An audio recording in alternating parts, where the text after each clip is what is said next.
Contado por el neuropediatra, episodio 19 de la segunda temporada.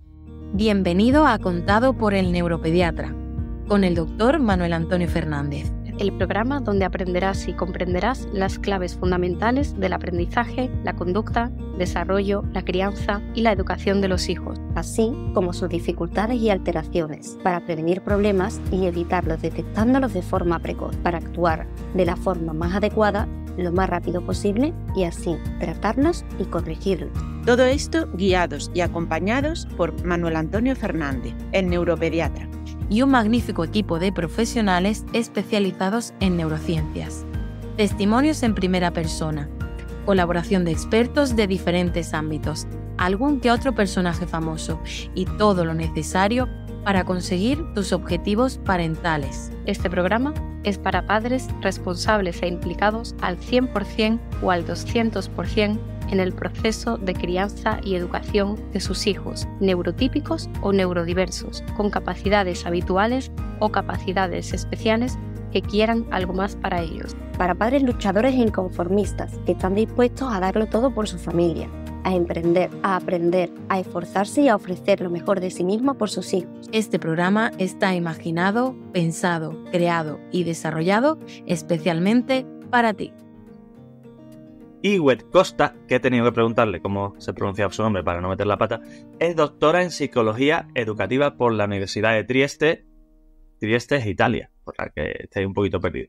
Y además experta en discalculia. Y de hecho forma parte del equipo de atención a la diversidad de SmartTIC, que SmartTIC, iba a decir que es mundialmente conocido, es muy conocido, es un método de aprendizaje online que trabaja diferentes áreas. Ella ha sido profesora de universidades inglesas y con su proyecto de investigación se ha centrado en el desarrollo de programas de evaluación e intervención para la prevención de dificultades de aprendizaje específicamente asociadas a las matemáticas, que ya sabéis que es algo que es bastante más frecuente de lo que parece y que es una de las grandes dificultades que tienen los chicos en el día a día. Así que desde 2018 está colaborando también con el Laboratorio de Cognición Numérica, liderado por Javier García Orza, que no me quería equivocar en los datos, de la Universidad de Málaga, que es donde está residiendo ahora. Así que, Iwet, muchas gracias por participar a título personal y como representación de SmartTIC. Así que muchas gracias por estar aquí y encantado de tenerte en nuestro podcast y en nuestro canal de YouTube. Igualmente, muchas gracias a vosotros para la invitación. Primero, pregunta de entrada. Hemos hablado de SmartTIC, pero es una herramienta que nosotros usamos en la consulta, recomendamos y demás. Cuéntanos de una forma sencilla y clara qué es y por qué y cómo puede ayudar a las familias SmartTIC. SmartTIC, como has dicho tú, es un método de aprendizaje online. Tenemos un programa de lectura y un programa de matemáticas. Uh-huh. Y es un programa adaptativo. Entonces se necesita una tablet, un ordenador, 15 minutos al día y el niño puede hacer la sesión, puede y debe hacer la sesión solo. ¿Y por qué digo que debe hacerlo solo? Porque hay una inteligencia artificial que adapta el nivel de la sesión a la capacidad del niño. Entonces, si el padre se mete ahí ayudando, luego las sesiones se hacen más complicadas y no se adapta bien al nivel del niño. Y entonces eso es muy útil para familias, para profesionales que quieren trabajar las matemáticas o la comprensión lectora con niños. Y el hecho que sea adaptativo lo hace una herramienta para todos los niños. Entonces, niños con desarrollo típico, niños con alta capacidad, pero también niños que tienen problemas en el aprendizaje de las matemáticas, niños con discalculia, síndrome de Down, discapacidad intelectual. Tiene además, después de tus sesiones diarias, tienes un mundo virtual y ahí los niños pueden hacer un montón de actividades lúdicas, pueden utilizar las estrellas, los tics que ganan durante sus sesiones. Entonces esto también es un aspecto motivacional muy importante, sobre todo para los niños, a los niños que no les gustan las matemáticas. Tiene un componente de gamificación, ¿verdad? Un componente de gamificación muy potente, sí.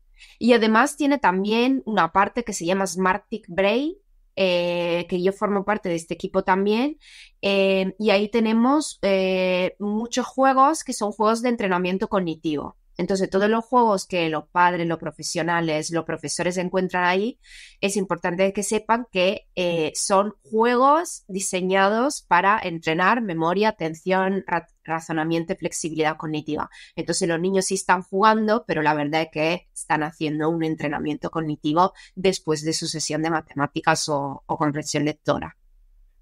Perfecto. Vamos a centrarnos un poco en el tema matemático. Es algo que vemos con mucha frecuencia y que es verdad que no es algo a lo que en general en la escuela y demás se le da importancia, pero genera problemas. ¿Cómo definimos discalculia y cuáles son las principales características de este trastorno del aprendizaje? La discalculia es un trastorno específico de aprendizaje de origen neurobiológico. Entonces, eso es importante. La discalculia no se cura. Pero sí que podemos mejorar las habilidades matemáticas de niños con discalculia si utilizamos la metodología correcta. Además, es un trastorno que tiene la misma prevalencia que la dislexia, pero la discalculia es un poco la desconocida, ¿no? La hermana desconocida. Entonces, cuando se habla de dislexia, todo el mundo sabe de qué estamos hablando. Discalculia todavía la gente no sabe, piensa que no existe. A nivel también de evaluación e intervención hay problemas, o sea que no hay muchos profesionales que saben bien cómo hacer un diagnóstico de discalculia y cómo organizar una intervención.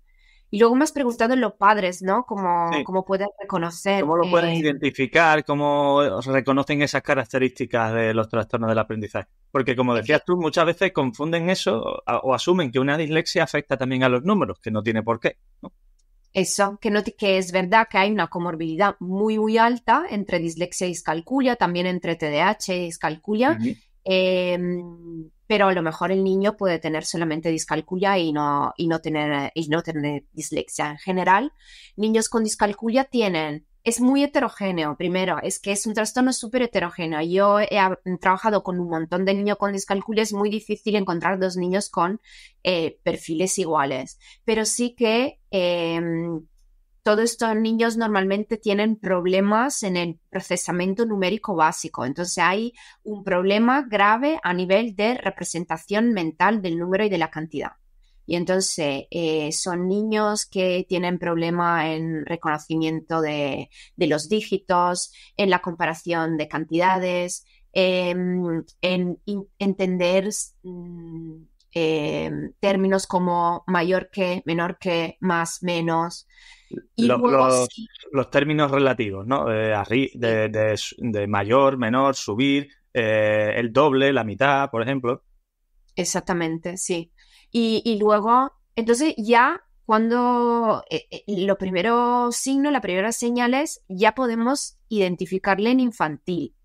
Esto no quiere decir que en infantil se pueda hacer un diagnóstico o que en infantil podamos estar seguros que esto sea una discalculia, pero sí que podemos notar que algunos niños tienen una dificultad muy importante en aprender, por ejemplo, la secuencia numérica de 1 a 10, o que niños de 4 o 5 años que no pueden reconocer los dígitos, que esto es un 5, o que este número 5 se corresponde a esta cantidad. Entonces ahí no podemos hacer diagnóstico, pero no importa, que también si no tenemos la etiqueta es importante empezar con una intervención para fortalecer esta base, ¿no? Estos prerequisitos específicos y entonces reducir luego las dificultades. Luego, cuando empieza primaria, un problema súper importante son las tablas de multiplicar. Los pobres niños con discalculia, para ello es imposible la memorización, porque de hecho hay un montón de estudios que demuestran que niños con discalculia tienen problema a nivel de memoria de trabajo, a nivel de memorización de información numérica.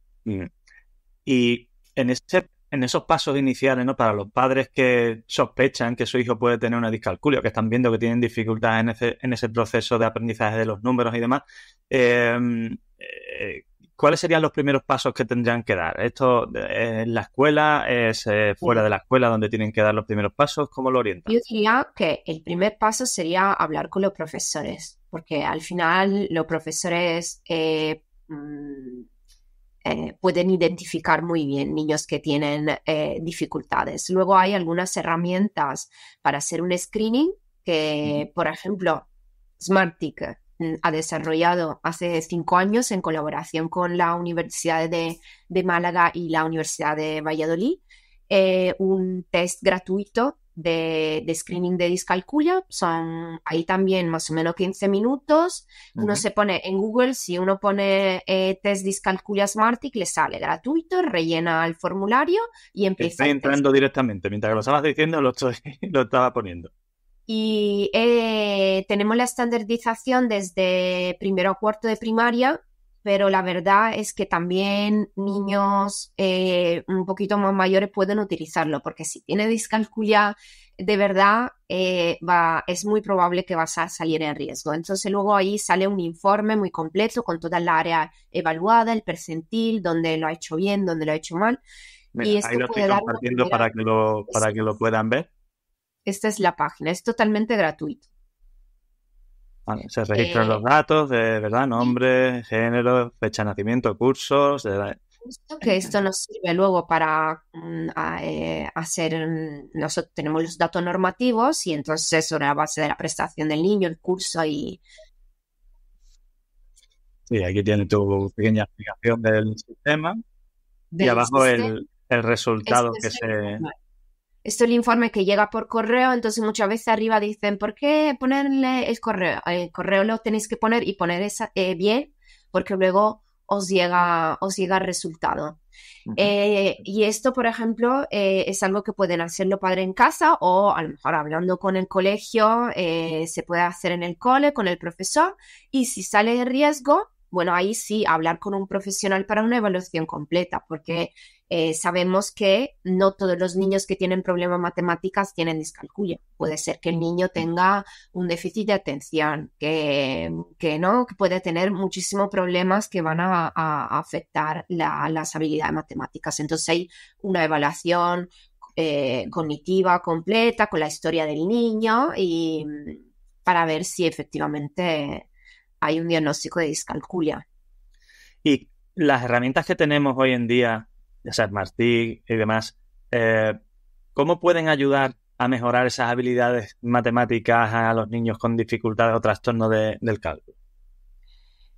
Bueno, que Smartick, el hecho de que se adapte exactamente a las necesidades del niño y al nivel del niño, le permite mejorar. Y entonces es una herramienta que podemos utilizar al lado del colegio. Es decir, en el cole el niño con discalculia va a tener problemas y muchas veces, sobre todo si hablamos de niños que ya están en tercero, cuarto, quinto de primaria, no se enteran de lo que está pasando en clase. O sea que en la clase de matemáticas se entiende muy poco. Entonces es bueno luego en casa o también en el colegio, porque hay niños que lo hacen en colegio todos los días, reforzar estas habilidades básicas donde tienen problemas, porque si pueden aprender la base, luego será más fácil avanzar con contenido más complejo. Además, y yo llevo muchísimos años trabajando con familias con niños con discalculia, y otro problema es que los padres están desesperados. O sea que se llega a un punto donde los padres en casa no pueden ayudar a sus niños con la matemática, porque que es algo que crea mucho estrés en las relaciones familiares. Porque te lo he explicado 100 veces, que de verdad ayer repasamos la tabla del 3 y hoy otra vez y se te olvida, como, ¿no? Que no entienden, no tienen tiempo, todo. Tenemos una vida, trabajo, la compra y luego llega a casa y tienes que ponerte ahí a hacer matemática con el niño, que además un niño que la mayoría de las veces no le gustan las matemáticas. Entonces, utilizar esta herramienta quita también un poco de esta carga, ¿no? De esta carga negativa que se puede crear en la familia. Y vamos a entrar ahora en la parte que muchas veces discuten los niños de la importancia de las matemáticas, igual que en el resto de materias, pero estamos hablando de las materias, en la educación. Esto es una pregunta que evidentemente todos los padres deberían tener clara la respuesta, pero ¿por qué consideras que las matemáticas son fundamentales para la educación de los niños? Bueno, hablando así un poco en general, las matemáticas están en todas partes. Es decir, que en la vida de los niños y luego en la vida de los adultos. Es que utilizamos las matemáticas siempre. Cuando vamos a hacer la compra, cuando tenemos que coger un taxi, tenemos que pensar que más o menos cuánto saldrá, 10 euros, 100 euros. Y luego todo, ¿no? Pagar los impuestos, hacer una receta. Entonces, la matemática está en todas partes. Además, y lo tengo citado en mi tesis doctoral, hay un estudio muy bonito que se hizo en Inglaterra hace bastante años, era un estudio enorme, donde se evaluaron la habilidad de matemáticas en niños de primaria, los primeros años de primaria. Y luego se ha visto qué pasaba con estos niños en su vida. Y prácticamente las matemáticas tienen una relación súper, súper fuerte con el futuro laboral y académicos de los niños más que la lectura. Esto yo no quiero decir que las matemáticas es más importante que la lectura, pero a lo mejor esto es algo que sorprende a la gente. Pero las matemáticas son importantes para la vida. Que luego uno en su futuro académico no quiere dedicarse a matemáticas o, ¿sabe?, a carreras donde hay matemáticas, pero lo importante es que el niño pueda decidir. La persona pueda que no tenga un límite, como le pasa a mucha gente, ay no, que no puedo ir ahí porque hay un montón de matemáticas, ¿no? Que no pongamos límites a nuestras vidas a nivel de educación y luego a nivel laborales porque tenemos problemas en matemáticas. Así que la matemática es muy importante. Confirmo eso porque para todo, hasta para las cosas de letras hacen falta las matemáticas, igual que para las matemáticas hacen falta muchos aspectos de las letras. Sí. ¿Cómo podríamos decir que las familias... ¿qué herramientas o cómo pueden las familias motivar a sus hijos para que de verdad se interesen y realmente no lo vivan como un proceso negativo de sufrimiento, sino que incluso puedan disfrutar aprendiendo de las matemáticas? Vale, yo creo que nuestra actitud es muy importante. Nuestra actitud, como también la actitud de los profesores, ahí también, es que al final hay estudios que demuestran cómo nuestra actitud hacia la matemática y la actitud de los profesores luego tiene un efecto sobre lo que los niños piensan de las matemáticas. Y como padres, la verdad es que podemos incluir las matemáticas en nuestra vida diaria, en la rutina diaria, y lo hacemos más con la lectura, ¿no? No sé, vamos en el coche y el niño empieza a leer, ¿no?, los carteles.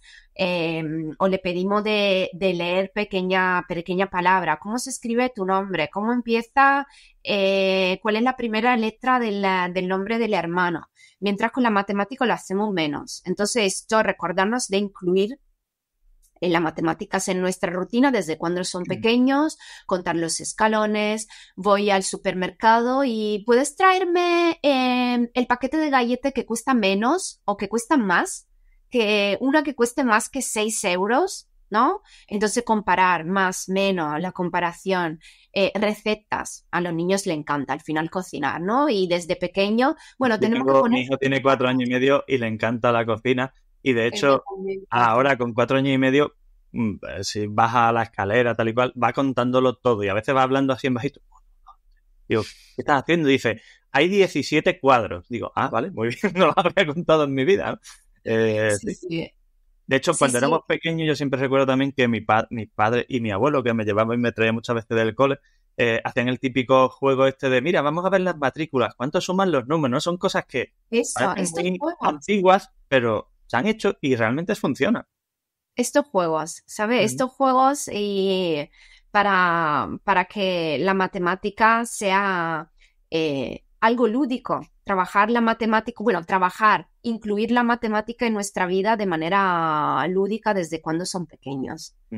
Y luego... de hecho, voy a dar un truquillo, un consejo, una recomendación para los padres de los niños que también les va a ayudar mucho, no solo a las matemáticas y los números, sino lo que es a toda la percepción temporal y espacial, que está muy relacionado. Una cosa que les regalaron unas vecinas que tenemos aquí enfrente, que son maravillosas a mi hijo, por su cumple, creo que fue, cuando cumplió 4, fue que de hecho no me acuerdo de qué marca es, no sé si era de Mattel o no me acuerdo de qué marca exacta, pero es un panel para organizar, le llamamos la ficha de la cocina, porque siempre la tenemos en la cocina, es un panel donde se planifica las cosas del día. Entonces tienes que poner el día del mes, hoy 26, 25 del mes que sea, abril, el día de la semana, pones cómo se encuentra a nivel de emociones y actividades que se van haciendo a lo largo del día en función del horario. Vestirse, bañarse, no sé qué, juego, tal. Hacer eso a diario, que últimamente se nos está dejando ir demasiado, pero bueno, cuando lo hacemos a diario, al niño le permite ir aprendiendo de forma muy inconsciente, es la parte más importante de esto, sin darse cuenta que es un proceso de esfuerzo ni nada, los días de la semana, los meses del año, los números de cada día del mes, y al final todo eso le va permitiendo tener conciencia del tiempo, de esto de mañana, pasado, el otro, ayer, por la mañana, por la tarde. Parecen tonterías, pero son detalles que los niños tienen que ir asimilando de esa forma. Es muy importante porque al final son matemáticas funcionales, se dice en inglés, creo, en español también. Sí. Y es un aspecto donde efectivamente los niños con discalculia tienen problemas. Antes hemos hablado de estas señales en infantil y en primaria, pero cuando ya entramos en secundaria o en las personas adultas, estos son los problemas. Los meses y los números relacionados a cada uno de los meses. Entonces, que enero es 1 y agosto es 8. Utilizar una agenda. La lectura del reloj, ¿no? Todo aspecto muy... Lo del reloj es muy importante, llevas razón ahí también. Eso se me ha olvidado. Mi hijo, le compramos un reloj de estos analógicos, normales y corrientes, que siempre cuento estas experiencias porque las cosas del día a día la gente las entiende con mucha facilidad, ¿no? Sí. Y le empezamos a explicar, no, la línea, la varita cortita son las horas, el otro... Y es sorprendente como poco a poco van empezando a ser conscientes de ese proceso, ¿no? Ya te dice, ya esta está aquí... Claro, a lo mejor la larga de los minutos todavía no la acaba de entender, pero ya sabe que la cortita está entre el 7 y el 8, pues entonces ni son las 7 ni son las 8, ¿no? Son más. Y empieza a mirar la otra y le hace mucha gracia hablar de los cuartos, ¿no? Del menos cuarto, del y cuarto. Y empiezan a entender lo de las proporciones y los quebrados, ¿no? De forma natural. Después cuando le expliquen de mayorcito las fracciones, pues ya tendrá ese concepto hecho, ¿no? Sí, absolutamente. Eso es, en el día a día, incluirlo en la rutina, siempre, porque así apoyamos el desarrollo de la matemática de una manera muy lúdica y divertida. Hay también un montón de juegos, ¿no? El juego del 1, por ejemplo, que sabes que estos de la carta con los colores, entonces si yo pongo un 1, poner otro 1, ahí también trabajamos el reconocimiento de dígitos, jugar a las cartas en general, los juegos de siempre de cartas, esto también. Yo siempre... Y no hace falta apostar, ¿eh? Eso. Oye, y el bingo casero también, que lo jugamos en casa con los vecinos y demás, con los vecinos, los niños de los vecinos y demás, que son muy de edades parecidas, se lo pasan muy bien y aprenden mucho. Otro juego así que de mesa que yo he conocido desde hace poco, se llama Cierra la caja, Shut the Box. Y lo he conocido gracias a una, que no sé si lo conocéis, pero se llama Tocamates y es un blogger de matemáticas. Y esto, por ejemplo, se lanza un dado y hay unas tarjetas de 1 a 9 o de 1 a 12. Se lanza un dado, por ejemplo, sale el 5 y yo puedo bajar el 5 o bajar, por ejemplo, el 3 y el 2. Y el objetivo es bajar todas las tarjetitas. Y entonces ahí estamos trabajando ¿cómo se dice en español? Pero los hechos numéricos de suma. 3 y 2 es 5, pero 4 y 1 también. Y esto también. Mi hijo tiene 4 años porque lo hemos incluido en Smarty Brain y lo está trabajando ahora. Y entonces 5 y 1 y 6. Y me dice, mamá, es que no puedo porque no hay un 1. Y digo, bueno, pero hay 3 y 3. ¿Y cuántos son 3 y 3? ¿No? Y entonces siempre... juegos para trabajar de manera divertida las matemáticas. Y yo creo que es mucho mejor que los padres se encarguen de eso, sobre todo cuando estamos hablando de una discalculia, porque lo que he dicho antes, ahí se crean dinámicas muy raras en casa, muy difíciles, por la situación. Cuando hay un trastorno específico del aprendizaje, el niño no quiere hacer matemática, el padre se pone muy nervioso a veces, entonces mejor que la matemática es más formal, de manera más formal se trabaje en casa y con los profesionales, y que en casa se trabajen con juegos. Otra situación curiosa que se nos dio, tenía 3 años todavía, era muy pequeñito, pero los había recién cumplido. Estábamos comiendo, cenando un día en el jardín, y nosotros tenemos un gato. Y entonces estábamos cenando y el gato se subió. Teníamos un cuenco de altramuces en la mesa y al gato le gusta. Entonces se subió a una silla y se puso a mirarlo. Y yo le di uno, ¿no? Y como se lo comió con muchas ganas, mi hijo dijo, se llama Mateo, dice, mamá, dame más altramuces para gatito. Y mi mujer le dijo, vale, pero no le puedes dar mucho que se pone malo. Solo se puede tomar 5. Y dijo Mateo directamente, pues dame 4. Y nos quedamos los dos mirando así como de, acaba de restar, ¿sabes? No. Seguro no tiene discalculia. Seguro que eso no. Tendrá otras cosas, pero eso no. Mira, la última pregunta, porque de la gama de preguntas que tenemos me las ha ido contestando todas sin que ni siquiera te las fuera haciendo, así que magnífico. Pero la última es directamente relacionada con Smartick. ¿Qué diferencias, qué estudios tenéis y qué datos habéis conseguido de diferencias en el proceso de aprendizaje usando Smartick versus estrategias tradicionales? ¿Cómo diferenciáis, cómo vemos la diferencia de resultados en un proceso y en el otro? Vale. Estamos ahora haciendo algunos estudios específicos con niños con discalculia, siempre en colaboración con el Laboratorio de Cognición Numérica de la Universidad de Málaga, porque hacer estudio de intervención con discalculia siempre es muy difícil porque hay pocos diagnósticos. Y entonces ahí vamos. Pero lo que sí puedo decir es que Smartick es un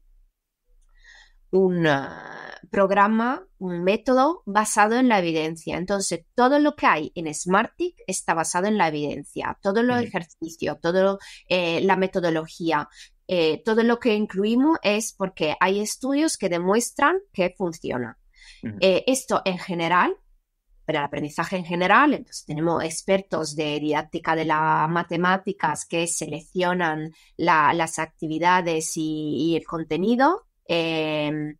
Y en el caso de discalculia se ha hecho un análisis de cómo está funcionando el programa en el caso de niños con discalculia, y luego se han hecho en los años varias adaptaciones. Por ejemplo, a niños con discalculia le damos más tiempo que a los niños típicos para resolver los ejercicios. ¿Por qué? Porque la literatura demuestra que los niños con discalculia son más no se van a frustrar con más facilidad también.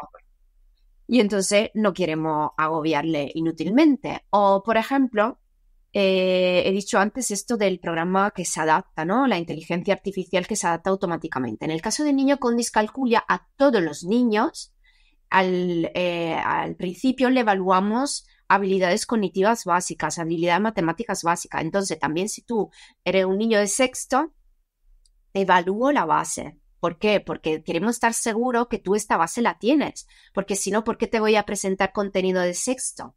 Entonces, eso también, la literatura nos enseña que niños con discalculia tienen estos problemas a nivel muy básico de la matemática, de la cognición numérica, y que tienen que trabajar eso. Y que no solamente eso, pero que necesitan también un repaso constante de estas habilidades. Entonces, todo esto se ha hecho un gran trabajo de revisión de la literatura y de incluir todo metodologías, el uso de manipulativos súper importantes. Cuando se trabaja en casa, en el cole, en cualquier sitio, el uso de manipulativos con niños con discalculia, y Smartick tienes a su disposición muchísimos manipulativos virtuales, ¿no? Que te permiten manipular las matemáticas y además son un soporte a la memoria, que hemos dicho que niños con discalculia tienen un déficit a nivel de memoria. Y Y nada, y luego se han hecho también varias encuestas con Smartick, donde le pedimos las notas de matemáticas antes de que empiecen a hacer Smartick y después de X tiempo con Smartick. Y efectivamente hemos visto como los niños que hacen Smartick de manera constante, porque claro, no puedes hacerlo una vez a la semana. Los que son cumplidores. Eso. Entonces, que hay efectivamente una mejora de las notas en el colegio. Al fin y al cabo, lo que buscamos es que los niños aprendan más y mejor y que al final, por lo tanto, rindan de forma más positiva. Sí. Ingüet, hemos llegado al final de la entrevista, pero me quedan 5 preguntas que te voy a hacer. Aunque me hayas dicho antes de empezar que la última no... Bueno, ahora veremos cómo la cuadramos, pero son muy fáciles, te las hacemos a todos para que nos des respuestas sencillas y así te vayas con tranquilidad. ¿Café o té? Té. Esto ya no es dentro de la pregunta. ¿Normal? ¿Hecho en leche? ¿Cómo te gusta el té? Por curiosidad. No, es que yo soy italiana. Entonces, el té normal. Y si es café, tiene que ser espresso. Pero como ya aquí en España es un poco difícil, ya he pasado al té. Vale. Pues mira, la marca de café Lavazza es italiana. Es italiana, sí. Vale. Pero Pero te digo esto porque esto ahí hace un Kit Kat que no es promoción, pero tenemos en la consulta una familia que el padre es representante de ventas de Lavazza. Y cuando le hicimos el diagnóstico al chico de un déficit de atención, tal y cual, nos regaló para el centro una cafetera de Lavazza. Y la verdad es que debo reconocer que aunque sea café de cápsula, está muy bueno. Sí, nosotros en casa también Lavazza. Pero el mejor es Illy, Illy, que viene de Trieste. Para que sé cuál es. Ya hemos creado ahí controversia entre los dos cafés. Bueno, ahora, ¿mar o montaña? Mar siempre. Vale. ¿De qué parte de Italia eres tú? Trieste, que está en el norte, pero tenemos el mar. Yo siempre he vivido buena parte de Londres. ¿Lectura o deporte? Lectura. Vale, con el Smartick, sí. Pero yo era deportista. Ya con los niños se acabó. ¿Comida favorita? Pizza. Mira, hace unos años estuve con mi mujer en Roma en un congreso. Desde que estuvimos allí, la verdad es que no hemos vuelto, pero nos encantó. Sí, decíamos que es que no podías pasar por una esquina, que no hubiese algo monumental y magnífico. Y cuando te dicen que allí se come una pasta espectacular, debo reconocer que es verdad, ¿eh? O sea, no es ni punto de comparación con cualquier otra cosa que haya comido. Anécdotas más divertidas en familia. Me has dicho que las has estado pensando que no encontrabas. Pues cuéntame algo que no tenga que ver con la familia, con el trabajo, con amigos, con lo que se te ocurra. La mayor locura o tontería que te haya ocurrido así en los últimos tiempos. ¿Has metido la pata con algo de matemáticas, siendo experta en matemáticas o algo así?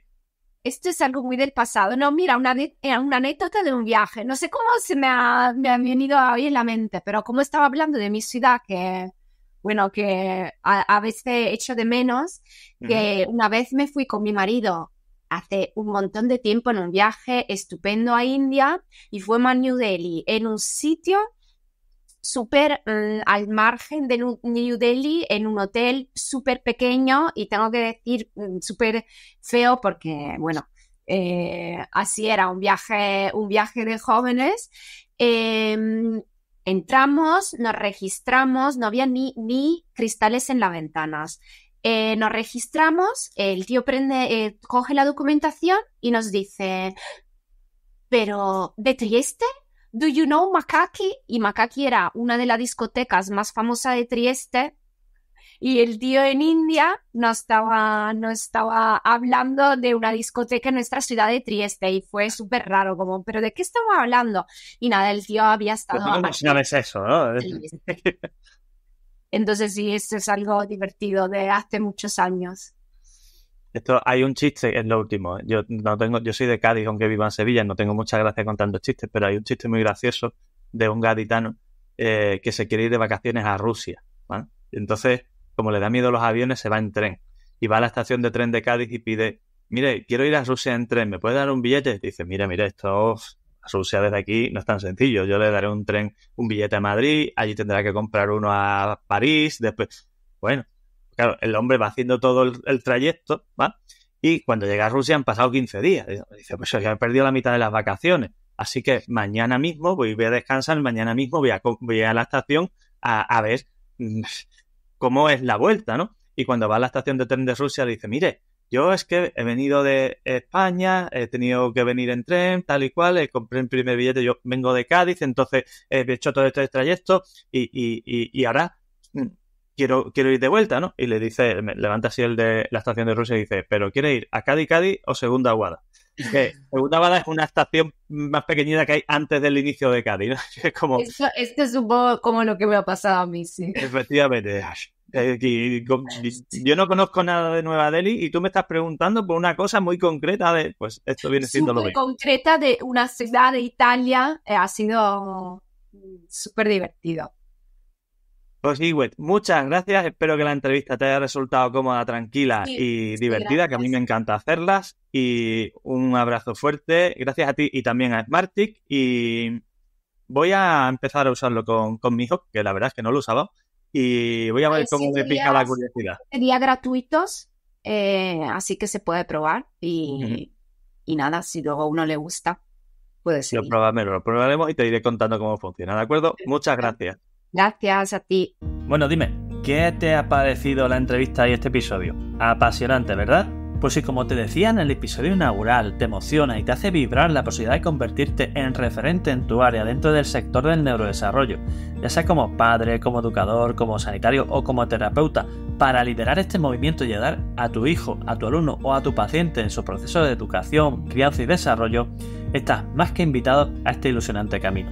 Únete a nuestra comunidad y difunde nuestro mensaje. Hazlo llegar tan lejos y a tanta gente como puedas.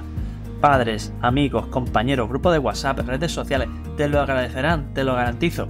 Y si quieres profundizar en alguno de los puntos que tratamos en este podcast o necesitas ayuda para la evaluación, el diagnóstico, la terapia o el tratamiento, ya sea presencial o online, de problemas de aprendizaje, conducta, maduración, desarrollo, relaciones sociales o autoestima, y también para situaciones específicas como el TDAH, la dislexia, la alta capacidad, el retraso madurativo, el autismo, las PERS, la epilepsia, la migraña o los trastornos del sueño, ponte ahora mismo en contacto con nosotros en elneuropediatra.es, donde además también encontrarás cientos de artículos de gran claridad, de gran información y de gran relevancia sobre estos temas y, algo aún más importante, guías de orientación para familiares de apoyo en el camino de estos procesos.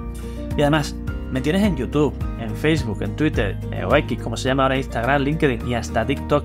Y por si fuera poco, estamos también en nuestro canal de difusión que acabamos de abrir y que estamos desarrollando y que desarrollaremos a lo largo de esta temporada en WhatsApp.